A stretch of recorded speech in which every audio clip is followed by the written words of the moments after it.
Someone is hiding in my house. It all started with a cup of water. Every morning I wake up, climb out of bed, march downstairs, fill a tall glass with tap water and drink it. But this time, the water went down the wrong way. I started coughing, sputtering, almost choking.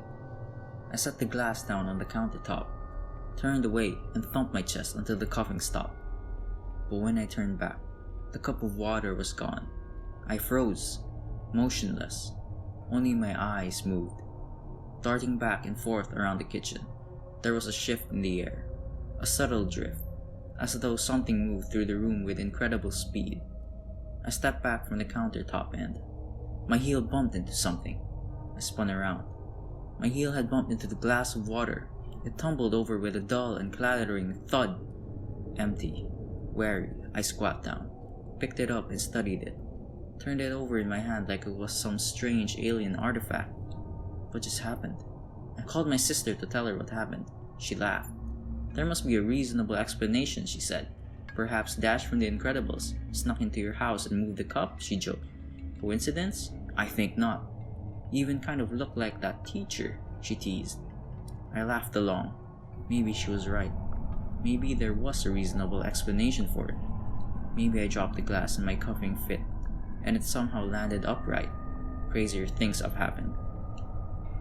But of course, that wasn't the end of it. Little happenings like this became commonplace. Each event was slightly less explainable than the last. A building experience of uncanny madness, but still, I shrugged it off. Tried to think of reasonable explanations. Tried to hand wave it all away. But then the cup trail incident occurred. There was no reasonable explanation for the cup trail incident. I snapped awake. 2:58 a.m. on a Tuesday. Bright light blinding into my dilated eyes. The lights were on. Somehow the lights were on. A power surge perhaps? I climbed out of bed, marched across the room and froze. I froze because my bedroom door was open. But the door being open didn't bother me too much. What bothered me was the glass of half-empty water sitting on the floor in the middle of the upstairs hallway. That bothered me for several reasons, chief among them being, I didn't put it there. I crept out into the hallway. The floor was uncharacteristically creaky tonight. I squat down, lifted the glass of water and... Fingerprints. Fingerprints were fogged on the glass. Dozens and dozens of fingerprints. I recoiled, dropping the glass. It thumped onto the carpet and spilled over, an expanding puddle of water absorbing into the carpet. I glanced back over my shoulder. A looming sense of unease climbed through my body. I pushed back to standing and another glass of water, half empty, sitting at the top of the stairs. I walked forward. I looked down the stairs. Another one, sitting halfway down the steps. A trail of half-empty cups. Should I just call the police? I reached for my phone instinctively, but it wasn't there. I always kept my phone in my pocket, even while I slept. Don't ask. But now it was gone. It was gone. And somebody was hiding in my house. I looked back over my shoulder, down the hallway towards my bedroom. Did it fall out of my pocket? Was it in my bed? Did I leave it on my bedside table? I was about to go look when, downstairs, something buzzed against the hardwood floor. A quick 1 2 3, 1 2 3 pattern. The distinct pattern I made for notifications. Somehow, my phone was downstairs. I turned back, took a deep breath, and stepped forward. My phone lay on the kitchen floor, buzzing around in lazy circles. I stepped over, picked it up, and flicked on the screen. Time to call the police. But I froze again. My eyes caught a push notification at the top of the screen.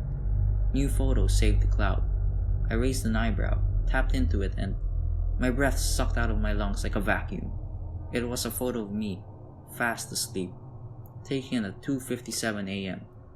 1 minute before I woke up. A sickening swell of dread spiraled through me as everything piled up. The cups of water, the lights turning on, the phone being downstairs, and now, finally, the photo of me. The photo which somebody else had taken as I slept. I dialed 911. 911, where are you located? A calming, almost serene voice answered. I gave them my address. What's your emergency? She replied. There's somebody in my house. Are you in a room? What? Please get to a safe room and lock the door. I bolted to the nearest washroom, slammed the door shut, and locked it. Okay, sir. Are you safe? Said the voice on the other end.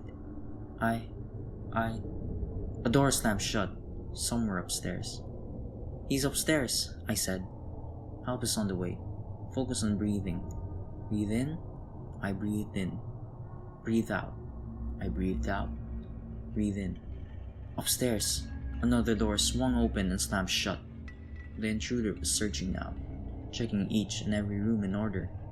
Sir? Are you there? Yes, I whispered. The slamming doors, getting closer, one room at a time, getting closer. The final door upstairs slammed shut, and suddenly, a door downstairs swung open and slammed shut. Were there multiple intruders? Either there were multiple intruders, or this person was impossibly fast. Sir? He's... Sir? Are you still in the bathroom? The bathroom? How did they know I was hiding in the bathroom? I never told them I was hiding in the bathroom. Sir? Are you there? The voice said again, but this time, I could hear it on the other side of the door too. I could hear the 911 operator's voice inside my house. The intruder was talking to me on the phone.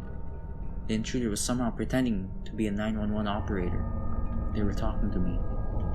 The bathroom doorknob jostled. Sir, open the door, please, she said. Dropping the phone, I wrapped my grip around the handle, pulling back with all my strength. Sir, please open the door. I didn't budge. Sir, open the door. Open the door. Open the door. She kept repeating, like a broken record, like a pre-made recording, all the while pulling back the doorknob, trying to get in. The lights started turning on and off, rapid cycle between light and dark, faster and faster. Sir, we can't help you if you don't open the door, she said, almost sounding on the verge of laughter now. Sir, are you there? Sir? Suddenly, outside, around the corner, the front door burst open. Police! A baritone voice boomed. Silence. Police? I remained quiet. I didn't trust it. Whatever I was dealing with didn't seem to play by the rules of reality. I wasn't going to fall for it. I remained silent, hands gripped around the doorknob. I remained motionless. Hello? Said the deep voice, then the crackle of radio static. I'm getting no response, requesting backup. I hid in the bathroom for about an hour until they found me. The actual police found me. I was a nervous wreck, understandably so, ranting and raving, telling them about the woman on the phone, telling them about the cups of water on the floor. They sent me in for a psych eval, and I was discharged a few days later. Of course, no one believed me. Even when I showed them the photo of me sleeping, no one believed me. There must be a reasonable explanation, they always said. Perhaps we had a temporary psychotic breakdown, my sister theorized. I moved out the next month. No way I was sticking around after that. In hindsight, I should have moved out earlier. Now, I'm living upstate, in a much smaller house, less places for would-be intruders to hide. I have cameras set up everywhere, so this time, if anyone messes with me, I'll have the receipts. It's all connected to my phone too, so I can even check the cameras while at work. I might be a coward, but I'm not stupid. So anyways, quite a few uneventful months had gone by since the cup trail incident. In fact, nothing else had even happened until tonight. I was even starting to wonder if perhaps my sister was right. Perhaps I had a momentary lapse in sanity. But now I'm lying on my bed, writing this on my phone. I can't move. I'm paralyzed with fear, and writing this is the only thing that even remotely calms me down. I'm paralyzed with fear because earlier, about 1 hour and 23 minutes ago to be exact, I got home from work late and crawled right into bed. That was my first mistake. I broke my ritual, a daily ritual of checking all the cameras before entering the house. checking to see if any motion was recorded during the day. But I was tired, and it was late after work, and I just wanted to sleep. I'll check the cameras in bed, I thought. I'll just check the cameras in bed. And of course, today, of all days, is the day something happened. What happened, you ask? Perhaps some of you already guessed, but I'll let you know regardless. 9 hours and 23 minutes ago, the bedroom camera recorded motion. I watched the footage on my phone just 20 minutes ago. It was footage of me, mulling about the house, getting ready for work, and then leaving. At first, I breathed relief. Of course it was just me. You fool, you should have known. It was you. You threw off your schedule, and you were late, and the cameras detected you. But then, 30 seconds after I had left, motion detected, bedroom camera. The footage appeared, my empty bedroom. Dark. I squinted. Nothing. Suddenly, in the footage, the lights flicked on. Still, nothing.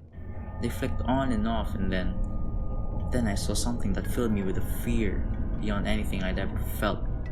A fear far beyond anything I even knew was possible. When the lights flicked back on, a person appeared. A person standing in the middle of my room, with pin-straight posture, hands over their face like something playing peekaboo. The footage fast-forwarded on its own now, shadows drifting across the wall as the sun outside moved downward. But the person just stood there motionless as the world sped by, hands covering their face. The footage snapped back to real time, 30 seconds before I arrived home. The person slightly perked up, hearing my arrival. Then, they dropped to their knees, hands still covering their face. In one smooth, almost robotic motion, they fell to their side and rolled under the bed. They rolled under the bed. They rolled under the bed that I was currently lying on. The bed which I am laying on right now, manically typing on my phone in the dark. Just beat them up, lol. I would. I can almost hear the very badass readers among you writing in the comments below. Call 911? I hear the good faith warriors among you thinking, but seriously? Call 911? After what happened last time? Call 911? Either way, I figured this is the last thing I'll ever post, so I hope you got some enjoyment out of reading my imminent demise.